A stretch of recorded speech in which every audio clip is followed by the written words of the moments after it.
Hello pilots and welcome back to another X-Wing flight video brought to you by Out of Arc Gaming. As always, my name is Phil and today we have a salvage mission on our hands with the Empire taking on Scum. So we'll see how that goes, but joining me for this, and it's been a while since he's even done anything X-Wing, so we've coaxed him out of his Legion cave to join us. We have...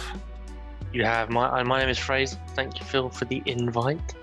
And yes, No Fraser, worries. you have coaxed me out of the Legion cage, but don't fear, I am not a traitor. I have not abandoned X-Wing. I've just broadened my horizon, so to speak. You mean you saw shiny new things and went and played that for a bit? Yeah, that too. And then I sort of agreed to be the Legion version of you. So Yeah. that happened as well. So No, that's cool. Well, it's good to have you back to be able to go through some X-Wing. Obviously, I know you haven't played as much 2.5, so we will run through what is happening as well for you. And again, I know there's a lot of people out there that's still a bit unsure with how 2.5 works, so hopefully we can answer some of those questions. But something that hasn't changed, something that hasn't changed is we have lists on the board. So did you want to run through what Wes has brought to the table? I do, Phil. We still need spaceships, so Wes has brought, in the Lambda shuttle, he's brought Captain Kagi. He's equipped him with Lord Vader himself, Captain Hark, Jamming Beam, Ablative Plating, and the ST-321 title. Back that up with Gideon Hask and Meeko in the TIE Fighters. Gideon Hask has the Elusive and Marksmanship talents and the Precision Ion Engines mod. Meeko has the Elusive talent and Heavy Laser Cannon. Didn't know they could take cannons now. There you go. Some of them can. Indeed. And finally we have two Y-wing TIE bombers. Then yes, TIE bombers in the and they have seismic charges. Both of them have seismic charges and the skilled bombardier, and then one has Connonets and the other cluster mines. So two different flavours of bomber there and two different flavours of TIE fighter. Yes, indeed. And yes, obviously some ships can take different upgrades now. So a TIE fighter with a heavy laser cannon is kind of scary. But coming up against Wes, we have Ben flying his, as always, favoured Scum. We have Han Solo in the Millennium Falcon with Trick Shot, Maul, Agile Gunner, Engine Upgrade, and the Lando's Millennium Falcon title.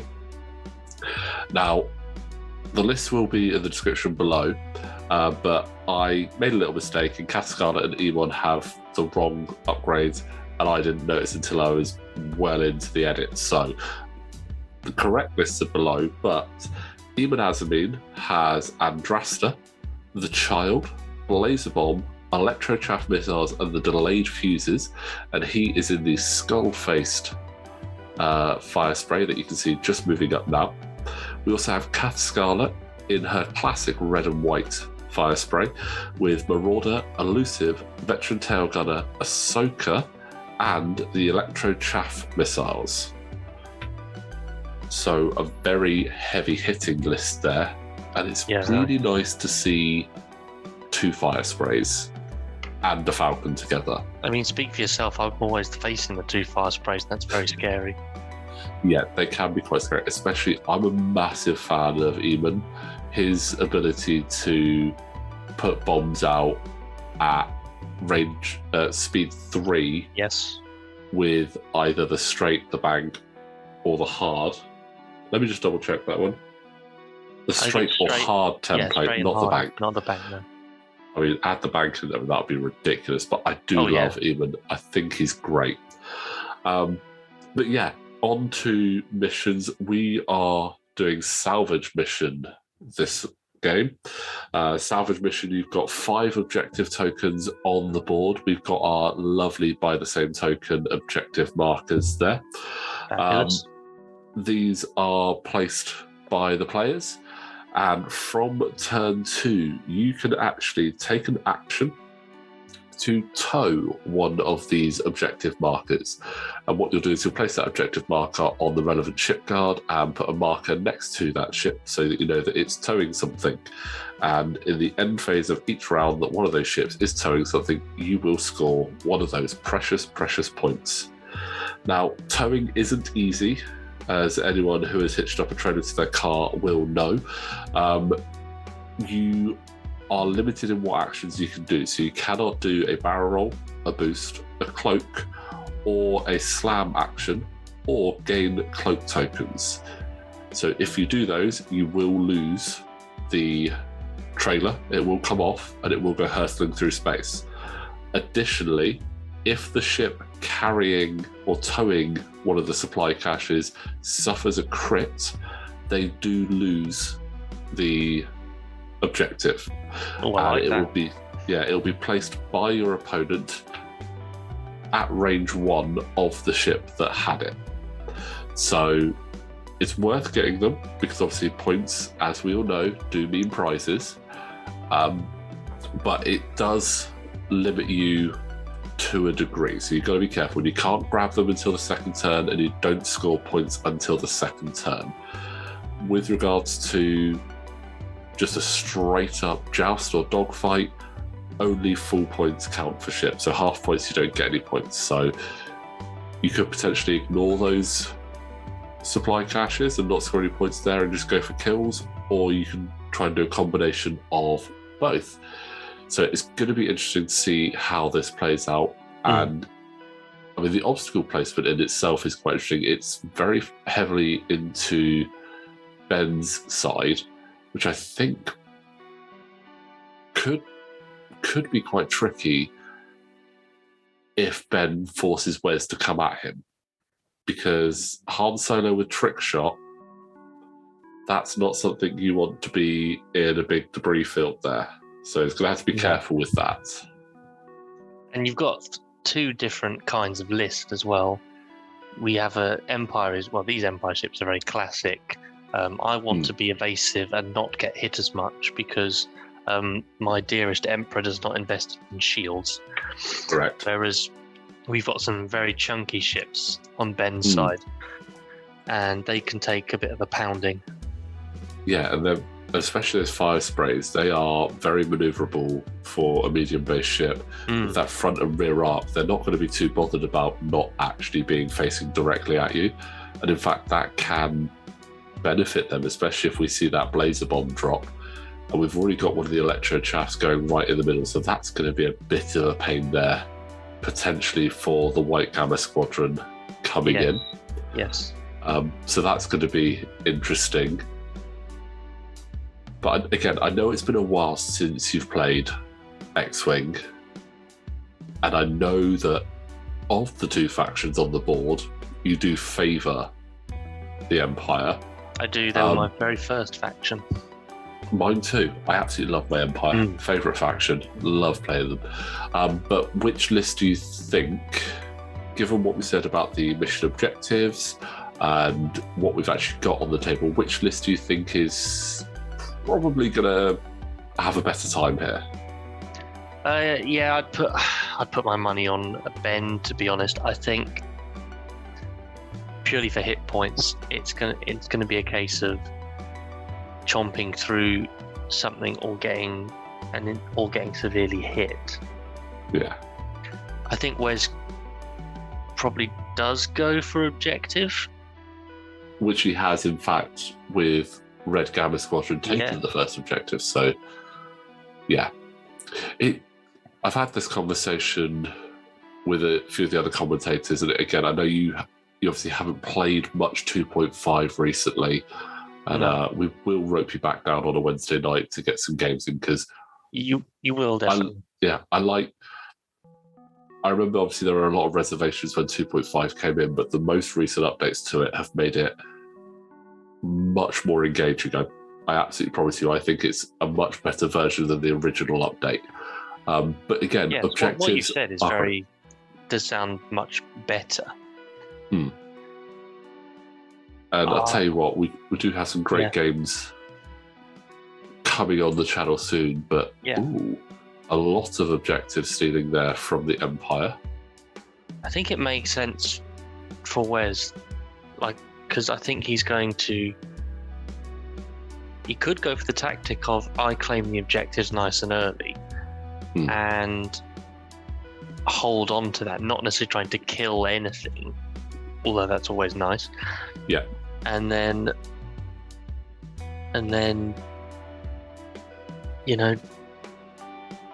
just try and stay alive, basically. Go for the point scoring instead of the damage. Well, what I think is going to be a good tactic, getting those, he's got 3 objectives already, sorry. So having those, as long as he doesn't suffer crits, he's basically banking 3 points a turn. Yeah. And if you look at the points cost of, well, there's the 4th. If you look at the points cost of Ben's ships, Han Solo is 6 points, Kath and Emon are 7 points. So if he starts trickling those points up, potentially for this round, if he starts trickling those up with the objectives, and he's able to focus down one of those ships, that's a huge amount of points there. If Ben only goes for ships, other than Kagi, he's not going to be scoring a lot of points per kill. No. And he's only got 3 ships to shoot with, which, in theory, with these 3 ships, is enough to delete a ship a turn if it goes right. Oh, if he can get that, if he can get that good shot, focus down, it can go really well for him. But you almost don't want to bank just on that. No. Although, right there, you can see the 2 fire sprays closing in on the red bomber. A good roll could easily wipe that out. Yeah, I mean, 6 health is great. No shields. Those crits start going through. Firstly, he loses that objective. Secondly, direct hit, fuel leak, hull breach, and you're suddenly starting to see it go bad. Yeah. Yeah. I mean, so the question I want to ask is in terms of scoring, is there hierarchy now in? So is it, for example, is it objective then points of death, or is it different? As in, which would you say is the main focus? So when your game is done, you've got. What is the priority of determining win? Is it objective, then points of, then death points? All points are just totaled.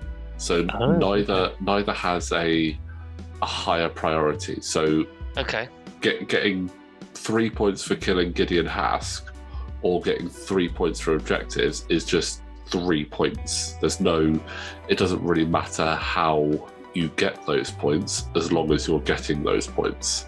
Okay, so I think I'm sold. There you go. You've done it. Yeah. And as I said, this is just one mission we have here. It's a bit of a trickier one with that towing. Yes. But in the nicest way possible, it's my least favourite of them. Okay. That's not a bad shot there. Have we got focus? We got a target lock. It's worth spending, I'd say. But we got 4. It must be 4, so otherwise he wouldn't. Otherwise Ben wouldn't. Yeah. Oh, we got Maul. Yes. Sorry, yeah. Yeah, suspend the Maul force. I mean, all 3 ships have. Oh, that's good. Nice. Only taking 1. But as I was saying, this is my least favourite of the scenarios, but I still like it. But some of the other ones, some of them just like close chance engagement and scramble the transmissions are really good fun. And I do also love Assault the Satellites, but each one just now it's more of a flavour adding to the game rather than you've got to do it this way, otherwise it's not going to work. Yeah, you can still just go straight for a dogfight, and it's not a problem. Oh, this is a long range shot from Del into Emon. Do we get obstruction from the chaff as well? I'm pretty sure we do.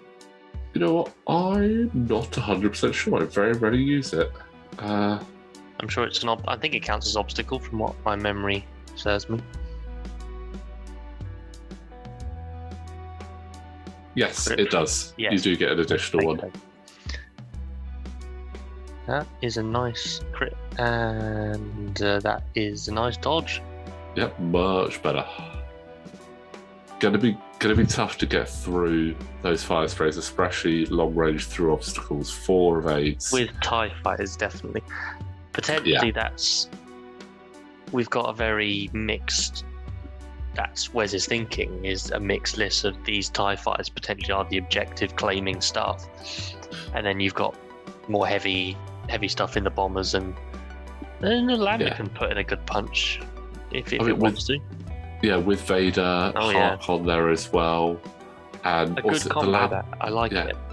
The Lando getting that rear arc is great. Yeah, I always found before we had the Gauntlet pack that the Lambda didn't turn as well.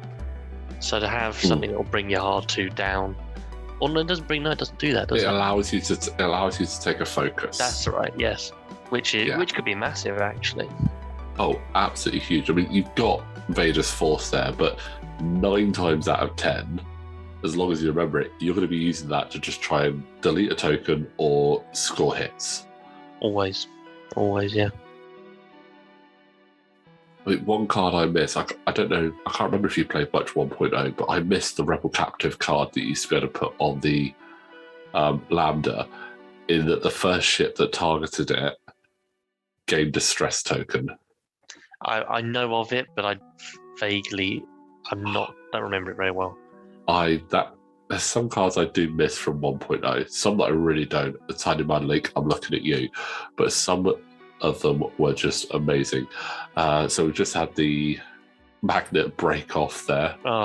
Wes had to borrow one of my ships, but luckily I have many magnetized pegs, so able to come in and rescue that. Always good. I never got around to magnetizing my ships, but I bothered to put LEDs in my Jedi, so I'm on about 90% of my ships magnetized now, which when you've got nearly 180 is not a bad amount, I don't think. That's good. I think that's a good result. Yeah. That is also a good result. 2 evades. The crit does go through. That does mean that Red now has to jettison the supply cache, which is unfortunate. It is. I think that's what you wanted as well. And that looked like it was a direct hit as well. I think it was. Which is not what you want. Suspiciously lacking of text, which is always concerning on your crits. Yeah. But that's the thing. You just want to plink a little crit through and it will slowly go down. 3 hits. This could be it for him. Oh, goodness. Oh. And ouch. That is it. I mean,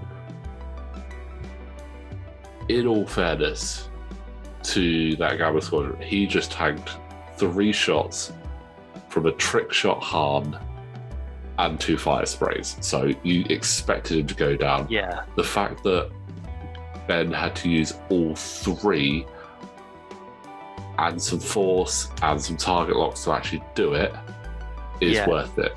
That's exactly what I was thinking. If that's used up all attacks, so therefore, if Wes has got, he should have some shots left, but that does mean Wes does have. He'll have the Gamma shot left. Yeah, so potentially a nice shot. Be a range 2 through the obstacle. Yes. I mean, Emon does have the child, which is handy because he's got that force, but he only gains it back when he takes a hit, which is less handy. So it's not a recurring force there with the child. No. But there is on a the damage going through. If you're getting it for a damage on a fire spray, that's pretty good. Yeah. I just find it really interesting that all 3 of these ships are non-force users, but they all have the force because there are that many force crew now that can be used. Yeah. In Scum as well. Yeah, we got Maul, Ahsoka, and the child. So that's pretty cool, pretty effective.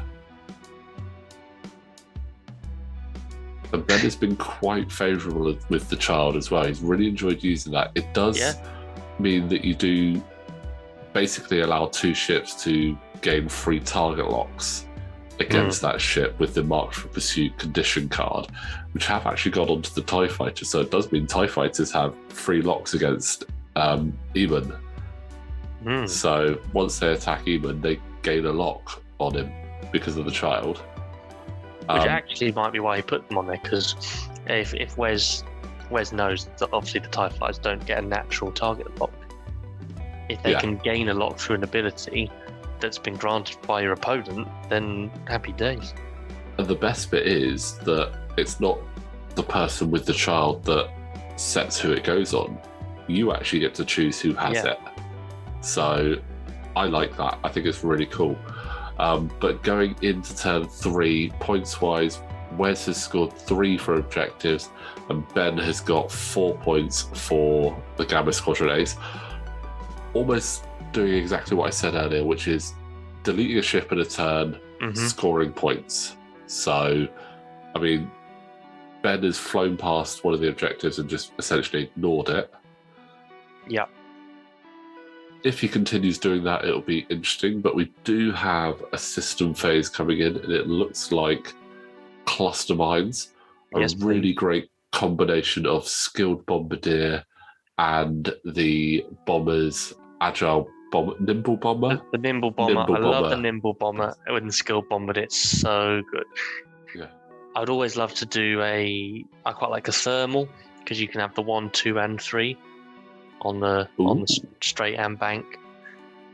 I never thought about that. Yeah. That's I like that. And I do like my thermal detonators. Blazer bomb going down there. Now, at this point, it has been placed incorrectly.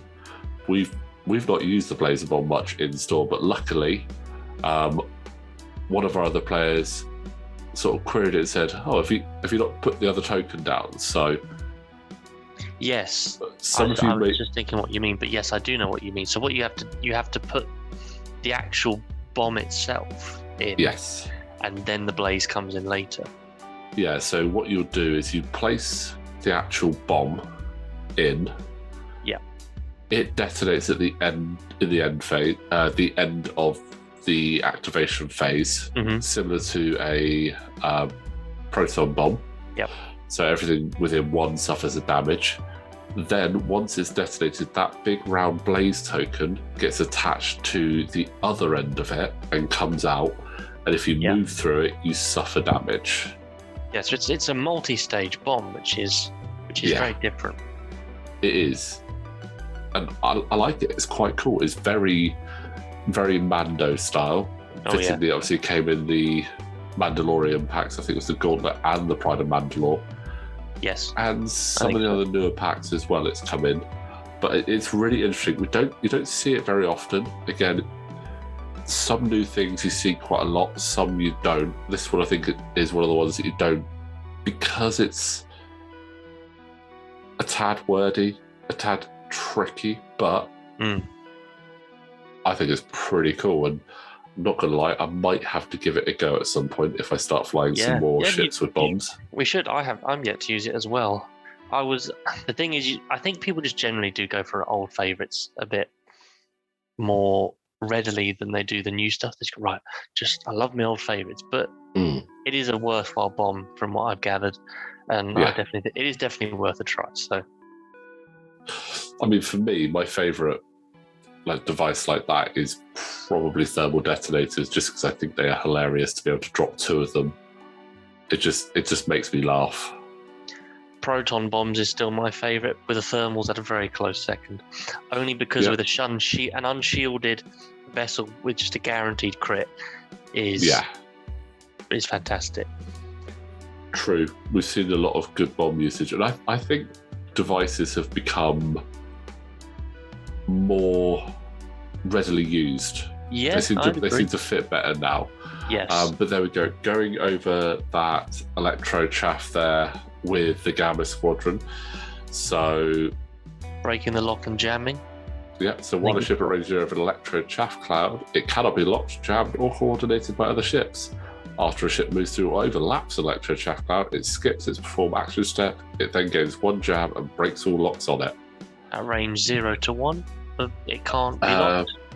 Or range 0. It can't be locked at all whilst it's at range 0 of it. Okay, so while it's on it, okay. Yeah. So at the moment, it will not. Nothing can lock him at the moment.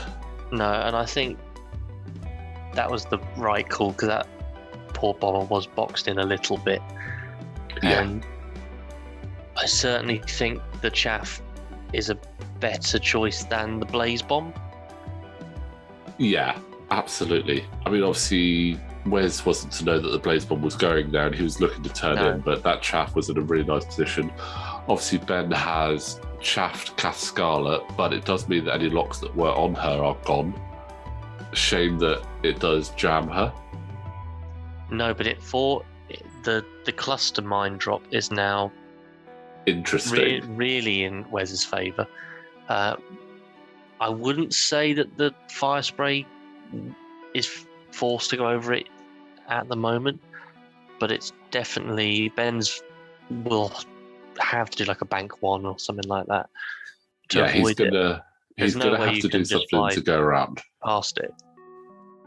It's doing that classic thing that if your mine doesn't instantly catch someone, it's creating an area of denial, which is good. It's closing off that lane. And to be honest, with a medium-based ship, you really don't want to be running the risk of cluster mines because that's a lot of damage you could be suffering.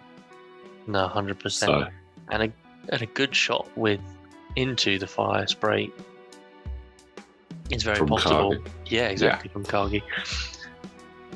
I mean, again, the fire sprays do have that benefit of having the front and rear arc. So yes, Ben's not going to feel too bad about having to turn away because he'll still get a shot. And again, those fire sprays have got a really nice dial, so they will be able to come back in. I mean, 100%.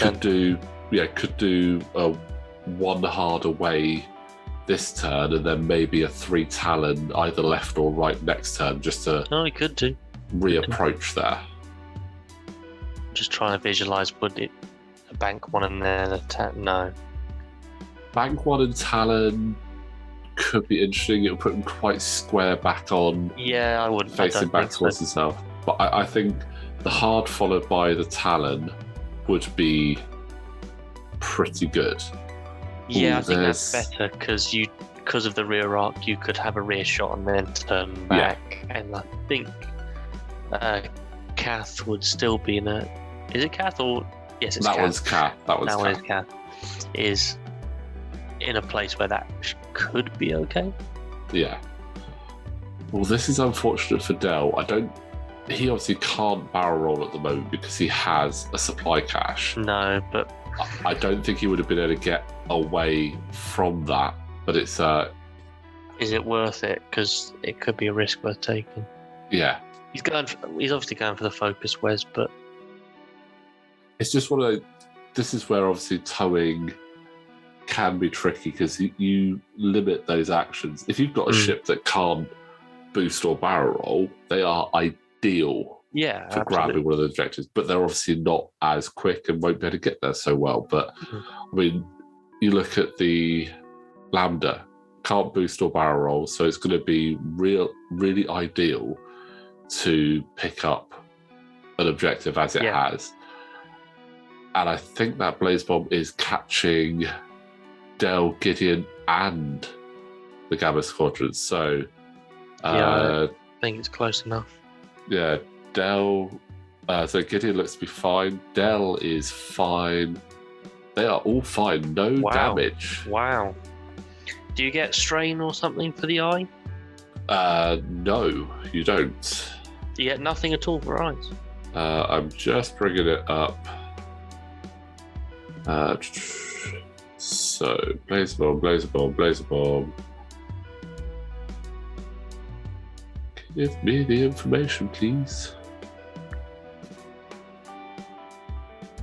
So, Blaze Bomb doesn't actually give me the information helpful on launch bay, but it is available within the rules reference. Yeah. But yeah, it's just on hits and crits that you suffer damage. And I believe as well that blaze will not affect Gideon now. It only affects if you move through it. Now, we might be wrong.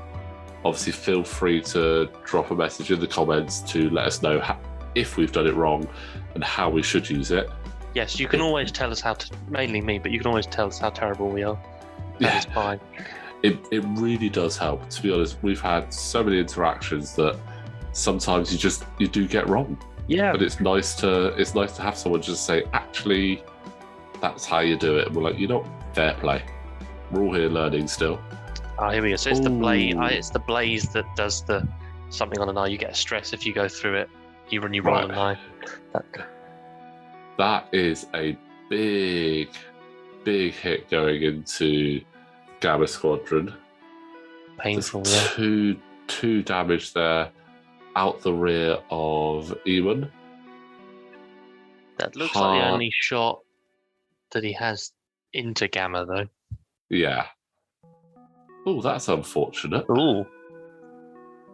Only one there from Kagi. I think this is what you need. Oh, this is Kagi. Oh, that is unfortunate. Yeah, this was... Or is this...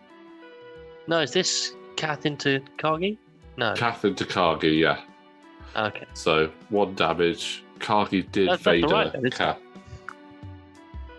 If that... Because you'd hope that with the jam that's an opportunity for Weds to take a shot into him.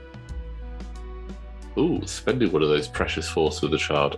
Okay, so I think that previous one was actually harm into the Gamma. Oh, yes. And now we've got Emon into the Gamma doing 2 more damage.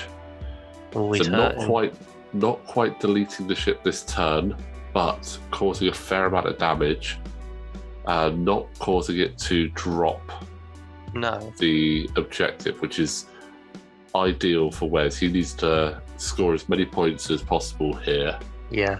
He's limited on shots. He's only got 2 that can go into Kath. Potentially 3 into Emon, but I think going into Kath with 2 of them and 3 into Emon is going to be better. Yes. Unfortunately, just the 1 hit. Unlucky. And then plenty of evades there from that fire spray. That is a shame, because a Lambda can hit quite hard if on a good day. Yeah. I mean, 3 dice out the front, 2 out the back is pretty good. Yeah, and you can get a good range 1 on that, and it can be strong. Oh yeah, not quite Upsilon level, but still solid. I mean, if you get range 1 and you've just Vadered, and you've got a lock or a focus there to mod, could be doing all right. If you could get your target lock from your coordinate, also quite. Ooh, double crit. Hello. Double crit. That must be coming from one of the TIE fighters. I mean, that's good for a TIE fighter. Yeah. And does spends one of the force to only take 1. So that was from the TIE fighter. You saw the target lock being used, but then going straight back down because of the child. So that was Del, and this is Gideon unobstructed. Desperate to damage so we can have our extra dice. Yeah. There's still lots of shields on both the boys. Yeah. Gideon in the TIE Fighter or the Interceptor? Oh, Interceptor all the way. Yeah. All the way. Because just better chassis, and it takes the ability from 2 to 3 to 3 to 4. Yeah. Possibly more. I mean, Gideon is a cool pilot, but yeah, if you stick him with the Interceptor, I mean, I kind of prefer the Interceptor to the TIE Fighter. It's a good nothing against the TIE Fighter, but TIE Fighter has its uses, but I definitely like my Ace in my Interceptor.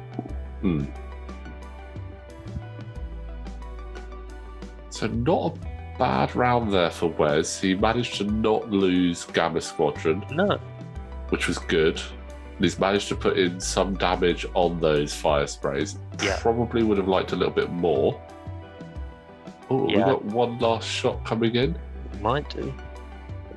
Initiative 3. Yeah, I thought we'd already seen it. I'm losing track of what's happening. Maybe you need an early night. More than likely. Yes.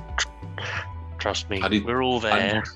I need the temperature to come down a little bit. Oh, no, there we go. That'd be good. The crit went through, so dropping that supply cache, which is actually super handy because although we can't see Ben's cards because he likes to have them hidden, he only had one supply cache. So Wes has actually taken the lead 6-5, which is pretty handy for him. That's exciting. Yeah. But while they're setting the dials for round 4, just want to remind you guys, if you do like what we're doing here at Out of Art Gaming, you can support us on Patreon. The link is in the description below. You do get access to screenshots and pictures of our new stuff coming up, and we'll let you know all the cool things that we've got coming up in the near future. And if you do go for our top tier Patreon, you can actually tell us what to fly. So we have already had one of our patrons do that, and it was an absolute blast. Luckily, he gave me a set of ships I wasn't too bad with, but you could give us anything. It could be terrible, and we'll have to fly it. So if that interests you, link for the Patreon is in the description below. Could always give it to Quinn. He's our resident expert of crazy, fascinating, but always funness. His lists are always fun. But let's see. Oh, so Wes trying to pick up another supply cache.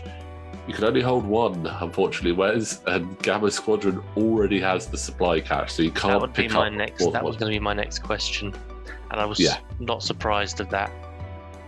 In the other game, that's not always the case. Yeah, so with this, it's only one, and regardless of ship size, if we see any upgrades in the future that will interact with the scenarios more, I wouldn't be surprised, and I think it'd be quite cool if there were some upgrades that were more specific to the scenarios. You'd have to hope that that scenario is one that comes up. Yeah, potentially a reason it might not happen, but a rule change to say maybe something along the lines of if you are a small base, you can have one supply, and if you're a medium to large, you could take 2. I think giving 3 would be a bit too crazy. So yeah, they have, the definition does tend to be small and then medium large. So in other ones, a medium and large base ship will count as 2 for the purposes of controlling an objective if you're within range, which I agree with. I mean, if you happen to be flying 3 large base ships, you have a distinct advantage over someone if they did count as 3. I mean, as it is, if you're flying multiple medium base ships against a list comprised of all small base ships, you do have a distinct advantage in the Assault the Satellite Array mission, where it's all about being within range of an objective, and if you have more in range of it, you score. Just bigger base, isn't it? I like that mission, actually. That's a good fun one. You don't have to worry about spending your action on towing or capturing, so you can just be like, oh, I'll just fly over here and then I'm aiming for the shot rather than having to spend the action. It's quite nice. Yeah, it's a different game when you have to physically spend the action to do something. Yeah, whether it's just you're in proximity and you get the effect. There's that one heart from Kath we were talking about earlier. Yep. So still really nice. Got that rear arc in, and again, fire spray is brutal. 3 out the front, 3 out the back. Doesn't matter. The only safe spot on a fire spray is at the side. Disgusting vessel. Always has been. I really enjoy it. I do think it's a good fun ship to fly. But that's because you're always flying. Well, you have the factions that fly it, whereas I have the factions that don't. So I've never played it. To be honest, I've had some really good games the other way with them where I've come up against fire sprays. In fact, I think it was like the second game on channel, and I hunted down a fire spray with the Grand Inquisitor and Soontir Fel, and the amount of times I managed to just line myself up within that side bracket was I felt very bad for Ed, especially because it was quite a nicely painted fire spray as well. His fire sprays are brilliant, but that is very satisfying. So it's so satisfying when you get. Sorry, they just announced something. They just announced something, and it's exciting, and I won't spoil it for anyone. But, oh my god, that's fine. Well, obviously, announcements if people are enjoying the mini extravaganza. Actually, we know that's going on at I'll say at the time of recording, it's going on, and I've just seen what you've seen. And yes, that is very, for those of you that play Legion, that is very exciting. But we've got some shooting. Okay. Sorry, I shouldn't give that away. I hope this person, I've already done it now, haven't I? I hope this person also makes an appearance in another vessel in X-Wing as well. They had a lovely, probably about 3 minutes in this vessel, but it was great. And it would mean a certain faction have a force fighter. That is more damage in onto Emon, so no shields. If we can start seeing a bit more going through, that could be pretty good. Not a huge amount of shooting from Ben there, so harm, I think Arc was not quite in the right place. So Kath, obviously, really nice position with that rear arc, can go for either Del or Kagi. I would probably be going for Del. He's got the target lock there, I believe. Worth a spend as well, yeah. And then the focus. Nice. Okay, I like it. Using the force there. Using the force, okay. Still good, that is a strong. Ooh. Ouch. That's painful. That's 2 more shields. Oh no, this is into... Pilot. This is into the tie? This is into Del Meeko, I believe that's Panic. It's definitely one of the pilot ones. And hull breach. Ouch. It's either panicked or stunned. I can't quite see it from here. Does he have a cache to drop? No, Del didn't have the cache, so that wasn't too bad.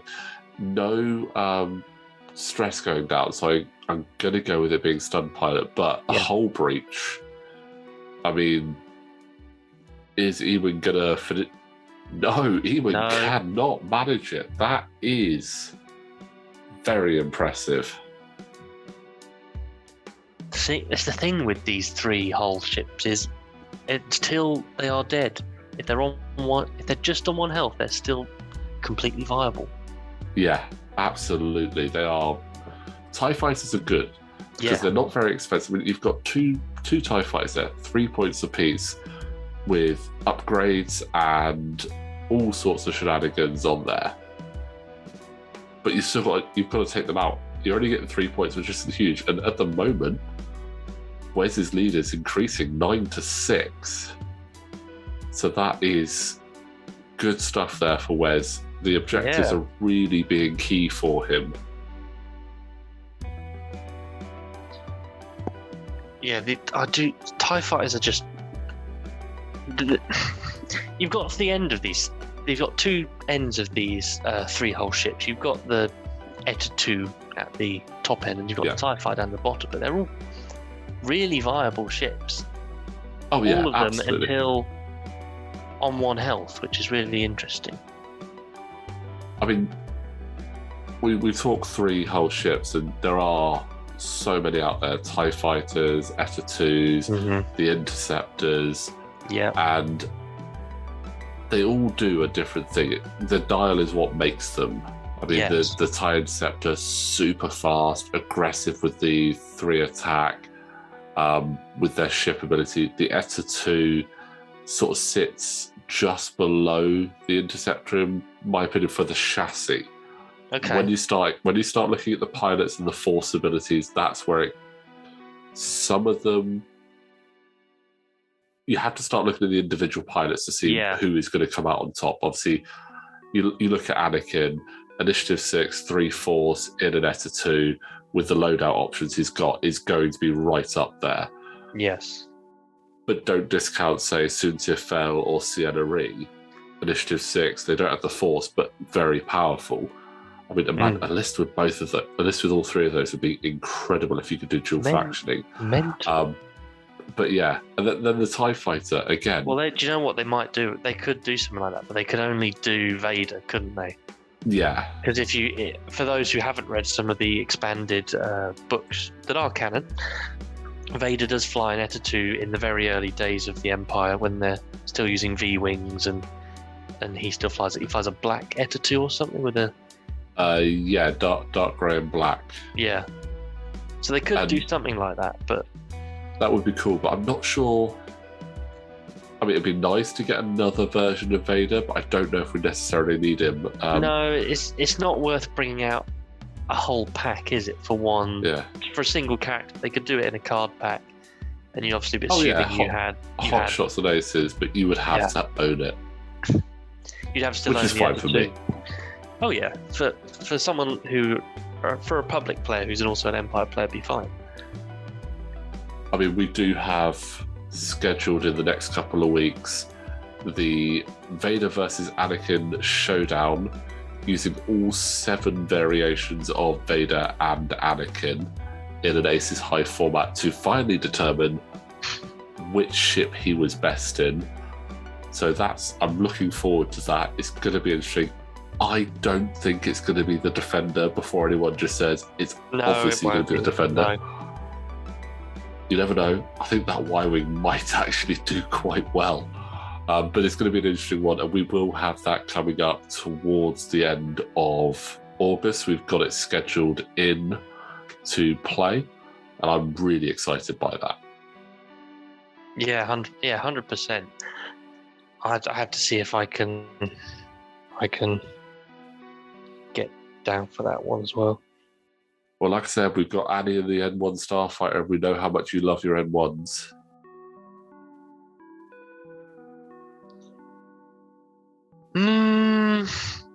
I've warmed up to it.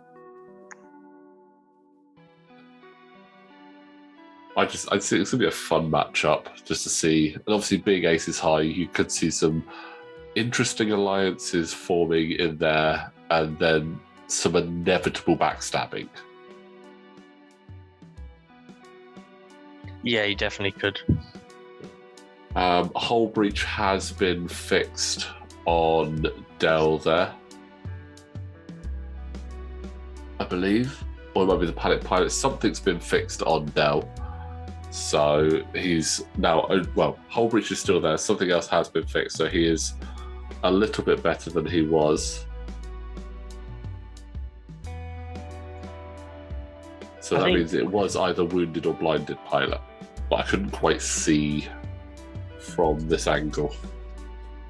I mean, which one would have been best to repair? I'd have got rid of the wounded pilot. Yeah, either wounded or blinded would be best to repair. Yeah. Hull breach, it doesn't matter. You've got 1 health left. Hull breach essentially is a nothing crit at that point. But I say that. If it's at the same initiative step and they get a weapons failure, that's gonna suck. But if you're already dead... Right, 2 dice shot coming in.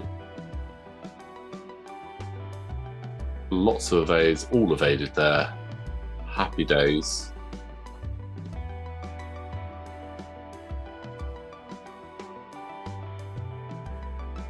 quite spread out at this point. Not a lot is going to be happening. Kath actually did what looked like a 2 forward instead of the Talon as we anticipated. Potentially trying to sort of wait and see what Wes will do. Yeah. Instead of committing to that too early. And if he did go left, they're all running away from that now. So Yeah.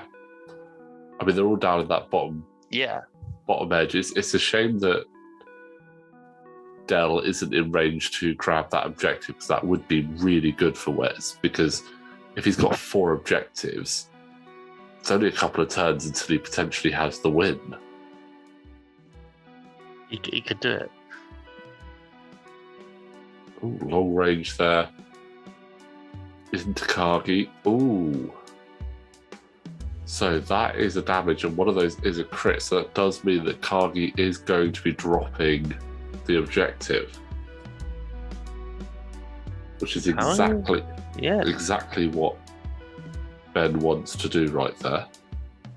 Yeah, put it as far back as possible, because that Lambda ain't turning around.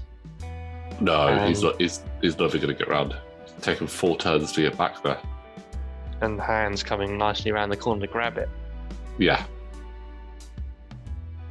3 hard round, I reckon, could get there.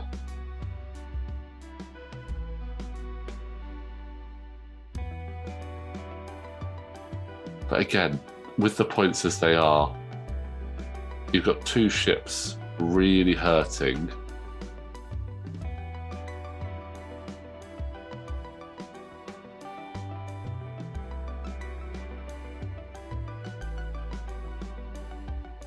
That's more damage.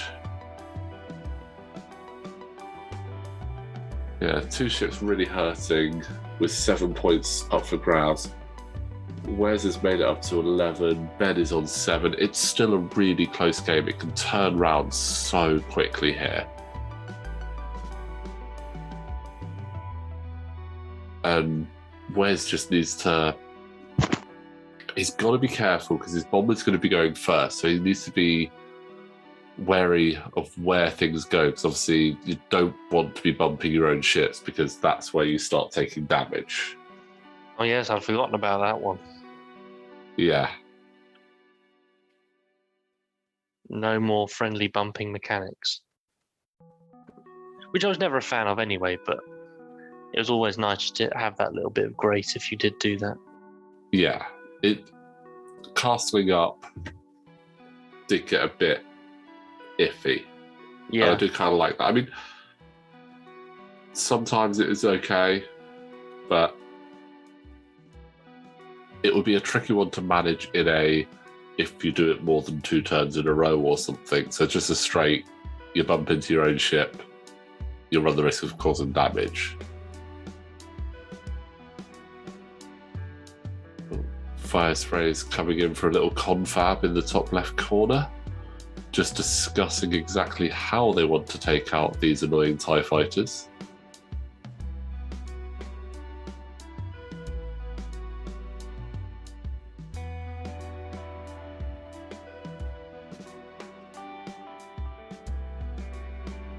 Ooh, K-turn from Del there.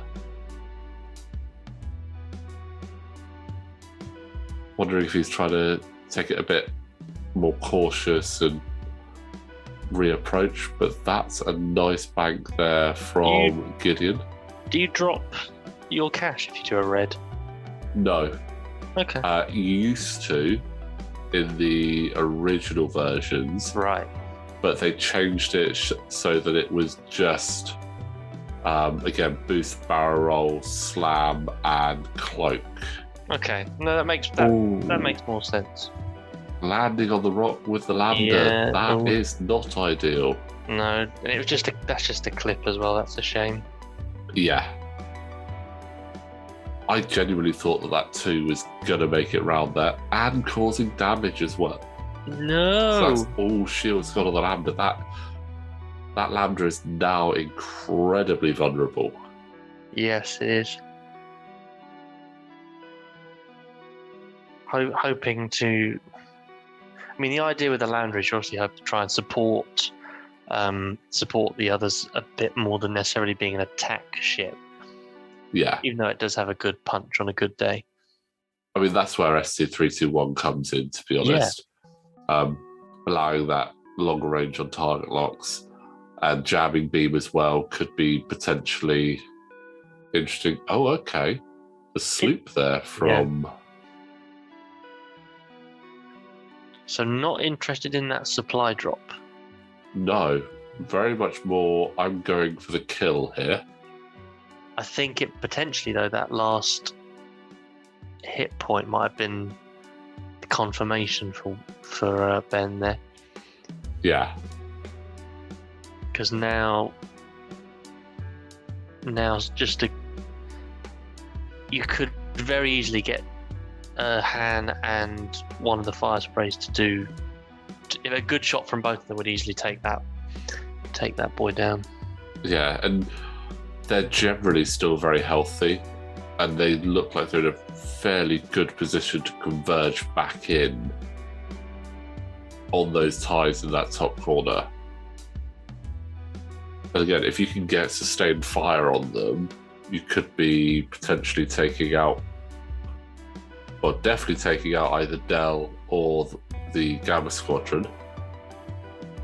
But what can Gideon do here? No actual damage on Emon, so it doesn't get the additional dice yet. Needs to have a damage card on there. Not quite enough to get that damage card on there. Range 3 is always tricky when you are in a TIE fighter. Oh yeah, definitely. And just out of range 3 there for... Del Meeko. Oh no, just in range 3, sorry. Oh, okay. And that is... Oh no, that's the bomber, sorry. So... Yeah, that makes sense. Okay. The bomber has got some damage through. That's a hit and a crit on Emon. He's down to hull points as well, which is big. And that is the stunned pilot, so he is going to have to be careful there. Definitely wanting to avoid any obstacles. Yeah. I think he's in an alright place. There aren't any near aim. Yeah. But... He's got into Wes's side of the board, and everything was placed in Ben's. Yes. So... But it does make it a bit tricky now that each other's ships are at each other's sides, because they can't exactly do the moves themselves. Yeah, friend, will you please assist? Yeah. Can you make sure that this one is doing the move right, and that you're not going to be silly and sloop me off the board? It's all right. They're both a very sportsman pair. Oh yeah, absolutely. But you know what I mean. They're always good just sportsmanship. That's what I want to say. Yeah, they're always here for fun, is what they're looking for. But right now, I'm interested to see how this one plays out. Do they try and go all in on Emon and get? If they can catch Emon and get that last 4 points, that is enough to take the win. The last 4 hull points, that's 7 points. That would be enough to take the win. It would be a very good result there. I think that's what Wes needs to do. That's the quickest and easiest way to end it for him. Yeah. And Emon hasn't flown off very far there either. No, but the plan, well, it looks like at the moment, that what Ben's going to do is he's going to bring in Kath as the more healthy fire spray and protect Emon from death.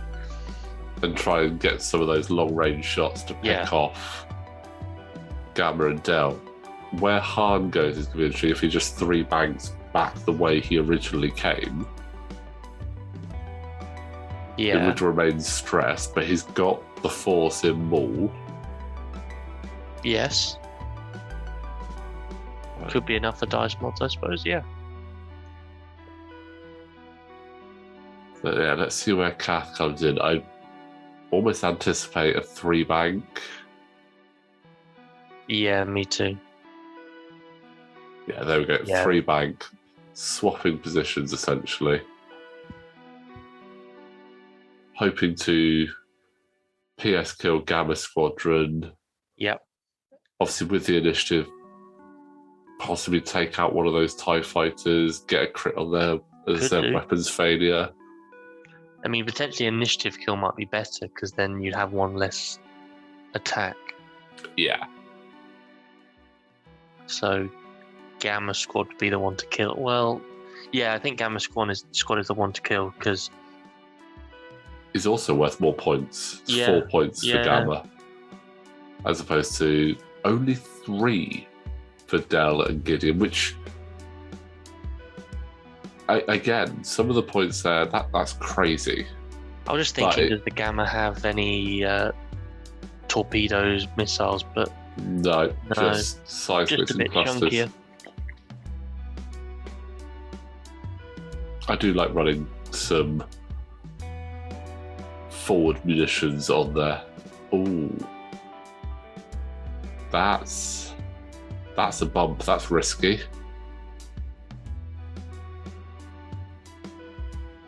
The question is, do we lose Del now?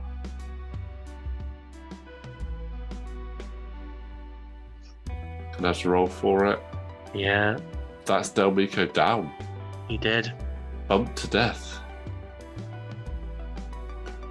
Suddenly, things are looking a lot brighter there. 3 more points in Ben's pocket there, taking him up to 11. 1 less shot coming in. That could be crucial. And oh no, that's another bump there from Gideon. That bomber really getting in the way there. That is, another damage. Wow. Another damage on Gideon. But he's on full health, so it's not a massive deal. On full health, so it's not terrible, but again, less than ideal. Yeah, definitely, because no action if you bumper friendly. Is that right? No action if you bumper friendly. You can do a red focus or calculate if you bump an enemy. That is incredibly close there, and it has not hit that obstacle.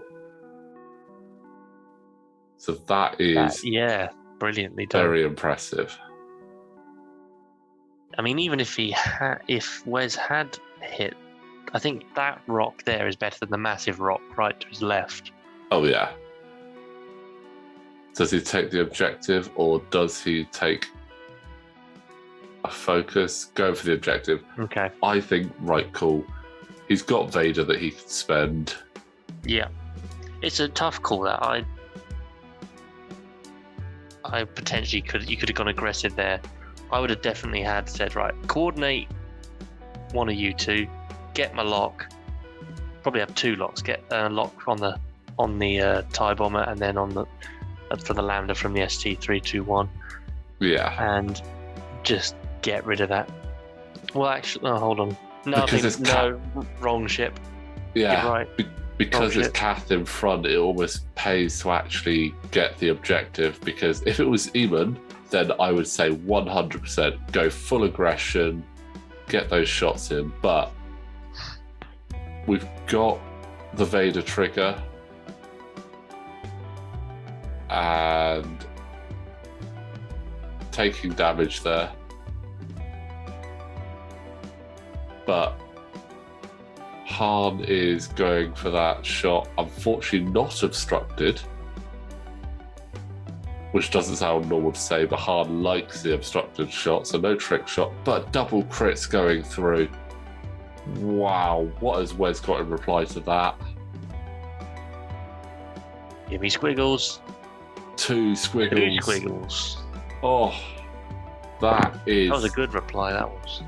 Yeah, I thought we were losing Gamma Squadron there. Is in range. Is in range. Emon is in range, but it's going to have to spend that focus. I don't blame him. If he can take out...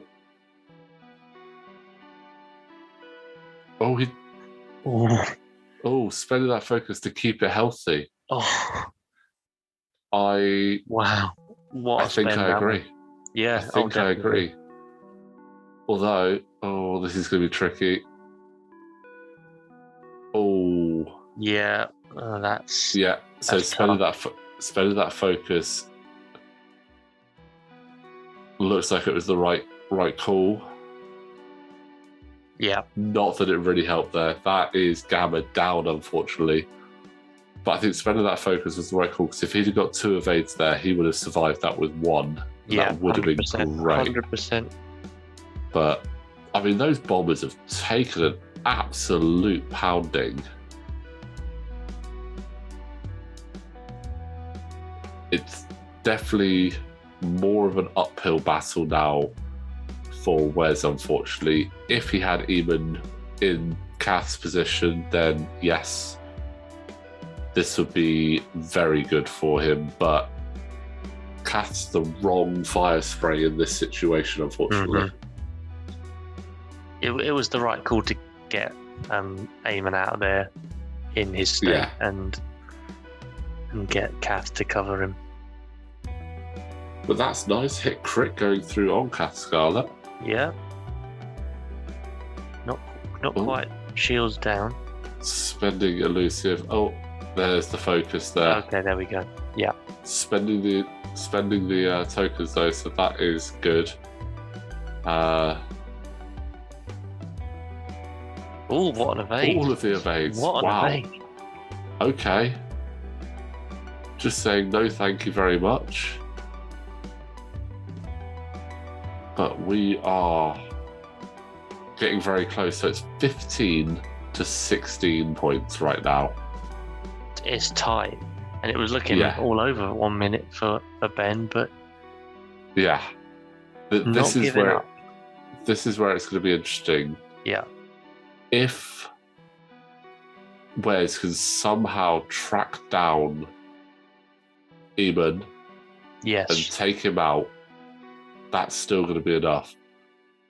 Ben does have 2 objectives.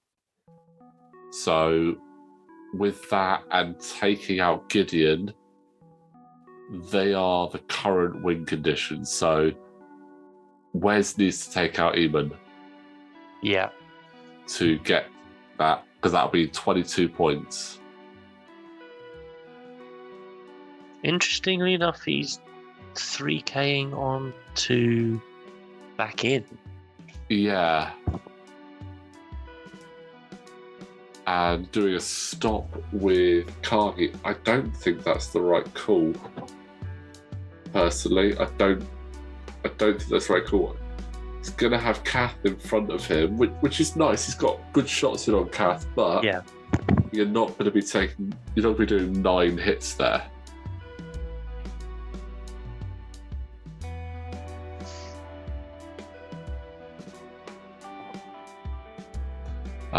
So you're not going to be getting 9 hits in there.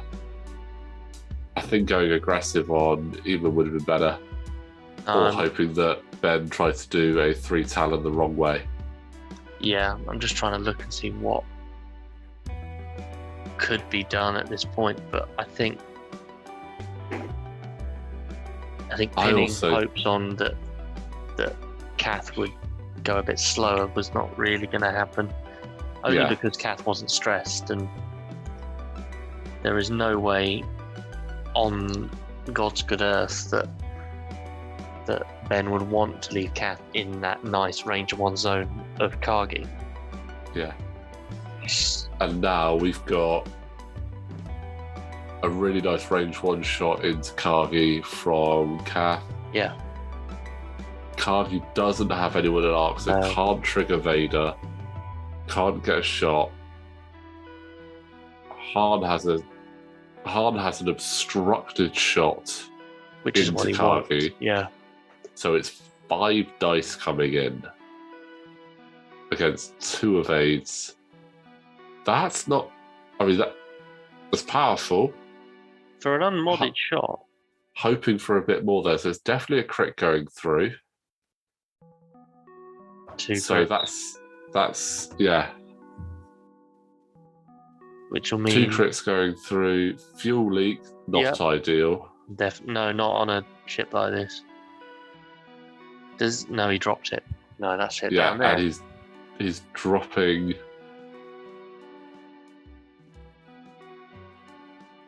Dropping another one. Oh yeah, he claimed the other one. Yeah. That one of the, I think the bomber had. So yeah, the one the bomber had is above Kath at the moment. The one, and then Kagi's claimed the one the bomber couldn't. Oh, that's unfortunate. Yeah. So using the Marauder ability, that's one more going through. Not getting these massive shots that would ideally just clean up for. I think either are not having the shots that they want necessarily. Yeah. Just getting little chunks of damage here and there. And again, nothing more there at all. That was unfortunate. Some really, all the eyes. Really nice positioning, but yeah, didn't pan out. No, you can see exactly what Wes was trying to do, and unfortunately, I just think the fire spray could just boost out of there way too easily if it needed to. Yeah. But 16 to 17, so Ben is right there on the cusp of taking this.